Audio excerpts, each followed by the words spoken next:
நாளை என் சவாலை எப்படி சந்திப்பேன் என்று பயந்து போன ஆத்துமாவே, இன்று கர்த்தர் உங்களுக்கு சொல்லுவது மத்தேயு 6:26. ஆகாயத்து பட்சிகளை கவனித்து பாருங்கள், அவைகளையும் உங்கள் பரமபிதா பிழை போட்டுகிறார்.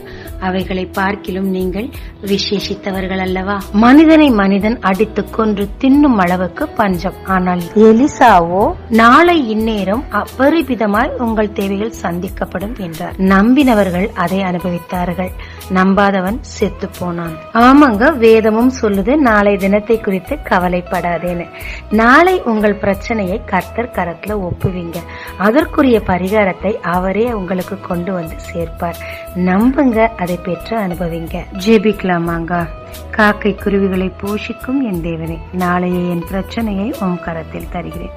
நம்பி உம்மிடத்தில் நன்மை பெற்றுக்கொள்ள கிருபை தாரும். இயேசு மூலம் பிதாவே, ஆமென். இயேசு கிறிஸ்துவின் நாமத்தில் இந்த நாளில் உங்களை ஆசி